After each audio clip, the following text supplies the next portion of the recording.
స్వామి స్వామి స్వామి స్వామి అని పలవరించగా పలవరించగా పలవరించగా నీకేం రావాలంటే నాదన్నది ఏదీ లేదు ఏదీ లేదు ఏదీ లేదు. ఏమీ లేనివాడు ఏం చేస్తాడండి లోకంలో? ఎక్కువ మాట్లాడడం.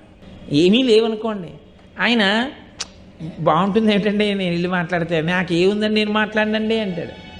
ఆయన అందరూ 10,000 ఇచ్చి పేరు చెప్పించుకున్నారు, 20,000 ఇచ్చి పేరు చెప్పించుకున్నారు, 11 రూపాయలు ఇచ్చి రసీదు రాయించుకున్నాడు.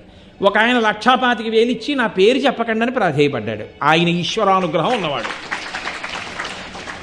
ఎందుకో తెలుసండి, ఆయన నమ్మకం ఏంటంటే నేను ఇవ్వడం ఏంటి, ఆయన ఇచ్చాడు. ఇప్పుడు వీళ్ళు నేను ఇచ్చానని చెప్తే దొంగని గాను, నీవా ఇచ్చావు నీదా అని అడిగితే ఏం చెప్పను? అందుకని వద్దండి, ఈశ్వరుడు నా చేత ఇప్పించాడు మీకు, అందుకని మళ్ళీ పేర్లు నేను ఈశ్వరుడని రాయండి అంటే అదేమిటండి అని తర్కం ఇవన్నీ ఎందుకు? అందుకని పేరు వద్దు, పేరు చెప్పకండి. అందుకే గుప్త